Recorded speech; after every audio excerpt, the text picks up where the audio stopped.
నమస్తే. నేను మీ చంద్రశేఖర్. ప్రపంచం మొత్తం మీద తీసుకుంటే సక్సెస్ అయిన వాళ్ళకన్నా ఫెయిల్యూర్ అయిన వాళ్ళ శాతం చాలా ఎక్కువ. అయితే దీనికి ప్రధానమైన కారణం ఏంటంటే, ఎక్కడ ఫెయిల్ అవుతామోనని ప్రయత్నం చేయటం మానేయటం. దీన్ని ఇంగ్లీష్‌లో ఏమంటారంటే ఫియర్ ఆఫ్ ఫెయిల్యూర్ అంటారు. అంటే ఫెయిల్యూర్‌కి భయపడి ప్రయత్నం చేయరనమాట. వీళ్ళందరూ కూడా తెలుసుకోవాల్సిన విషయం ఒకటుంది. అదేంటంటే చాలా గొప్ప సక్సెస్ సాధించిన వాళ్ళు, అద్భుత విజయాలు సాధించిన వాళ్ళు, రోల్ మోడల్స్‌గా ఉన్నవాళ్ళు, వాళ్ళందరూ కూడా ఈ ఫెయిల్యూర్స్‌ని ఓవర్‌కమ్ చేసిన తర్వాతే సక్సెస్ వచ్చింది. అంతేగాని సక్సెస్ ఓవర్‌నైట్ రాదు. కాకపోతే బయట చూసే వాళ్ళకి ఆ ఫెయిల్యూర్స్ అన్నీ తెలీవు. సక్సెస్ మాత్రమే చూస్తారు. చూసిన తర్వాత వాళ్ళు సక్సెస్ అయ్యారు. నేను సక్సెస్ మెటీరియల్ కాదు. వాళ్ళంటే సక్సెస్ అయ్యారు. నా వల్ల కాదు. ఇలాంటివి అనుకోని తమకు తాము సర్ది చెప్పుకొని ప్రయత్నం చేయరు. ఓ పుస్తకం చదవాలంటే భయం. నాకు అర్థం కాదేమోనని. చదివితే కదా అర్థం కాదో, అర్థం అయ్యేదో తెలిసేది.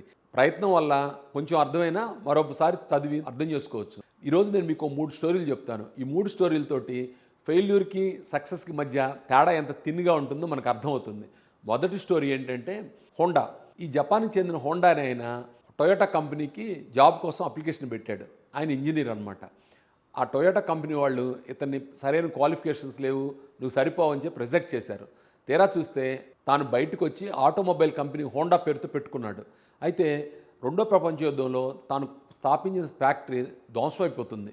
అయినా సరే పట్టు వదలకుండా తను మళ్ళీ ప్రయత్నం చేసి ప్రపంచంలోనే గొప్ప ఆటోమొబైల్ కంపెనీగా తన యొక్క హోండా కంపెనీని తీర్చిదిద్దాడు. మీ అందరికీ తెలుసు హోండా మోటార్ బైక్స్, అలాగే హోండా కార్లు ఇవన్నీ కూడా ఫేమస్ అనమాట.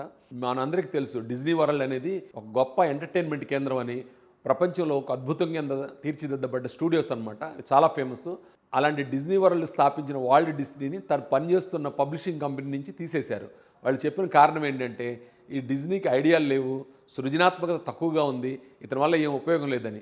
అలా ఉద్యోగం పోగొట్టుకుని బయటకు వచ్చిన డిజ్నీ కసితో పట్టుదలతోటి మిక్కీ మౌస్ లాంటి గొప్ప క్యారెక్టర్ సృష్టించి డిజ్నీ వరల్డ్ని స్థాపించి 22 సార్లు అకాడమీ అవార్డ్స్ పొందాడు. అంత గొప్ప విజయాలు సాధించాడు. ప్రపంచంలో ఎవరికి ఆయన అవార్డ్స్ రాలేదన్నమాట. ఇంత సాధించిన ఆయన ఒక ఉద్యోగం నుంచి తీసేయబడ్డాడు సరైన టాలెంట్ లేదని. మరో స్టోరీ చెప్పాలంటే జేకే రోలింగ్స్ ఒక రచయిత్రి. ఈవిడ ఒక పుస్తకం రాసింది. రాసి 12 మంది ప్రచురణకర్తలకు పంపిస్తే వాళ్ళందరూ తిరస్కరించారు. వాళ్ళు చెప్పిన కారణం ఏంటంటే ఈ పుస్తకం చాలా పెద్దగా ఉంది, పిల్లలు ఎవరు ఈ పుస్తకాన్ని చదవరు, అసలు కొని మరీ చదవరు, ఇలా చెప్పారనమాట. ఆ తర్వాత 13 ఆయన ఓ చిన్న పబ్లిషరు అవకాశాన్ని తీసుకొని దాన్ని పబ్లిష్ చేశాడు. ఆ తర్వాత అది ప్రపంచంలో పెద్ద హిస్టరీ క్రియేట్ చేసింది. మొట్టమొదటిగా $1 బిలియన్ రచనల ద్వారా సంపాదించిన వ్యక్తి ఈ జేకే రోలింగ్స్ అనమాట. జేకే రోలింగ్స్ దీనికన్నా ముందు చాలా పేదరికంలో ఉంది, సింగిల్ మదరు. అలాంటి ఆవిడ $1 బిలియన్ పైగా, అంటే 10,000 కోట్ల రూపాయలు పైగా రచనల ద్వారా సంపాదించింది. ఇది ఒక పెద్ద రికార్డు. అలాగే జేకే రోలింగ్స్ రాసిన హ్యారీ పాటర్ సిరీస్ చాలా ఫేమస్ అయిపోయింది.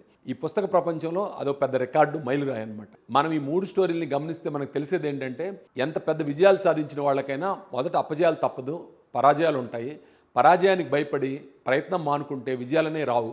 మీరు విజయాలు కావాలనుకుంటున్నారా, పరాజయాలకు సిద్ధపడండి. ఈ సక్సెస్ అయిన వాళ్ళందరూ కూడా సాధారణమైన మనిషి కన్నా ఎక్కువ సార్లు ఫెయిల్ అయిన వాళ్ళు. ఈ రోజున సిలికాన్ వ్యాలీలో స్టార్టప్స్ని స్టార్ట్ చేసే వాళ్ళకి ఓ మంత్రం ఉంది. అదేంటంటే తొందరగా స్టార్ట్ చేయండి, తొందరగా ఫెయిల్ అవ్వండి, ఎక్కువగా ఫెయిల్ అవ్వండి.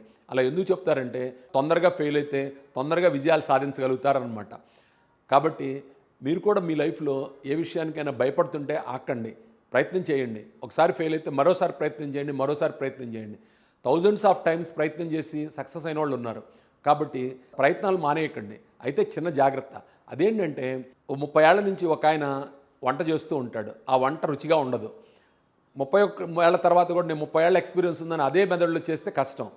ఈ యొక్క ఫెయిల్యూర్స్ని గుణపాఠాలుగా తీసుకొని ఎక్కడ ఫెయిల్ అయ్యాం, ఎందుకు ఫెయిల్ అయ్యామని పరిశోధన చేసి ఒక్కసారి వెనక్కి వెళ్ళి చూసుకొని ఎక్కడైతే వీక్ స్పాట్స్ ఉన్నాయో వాటిని మనం బలోపేతం చేసుకుంటే ఆ తర్వాత మనం సక్సెస్ అవుతాం.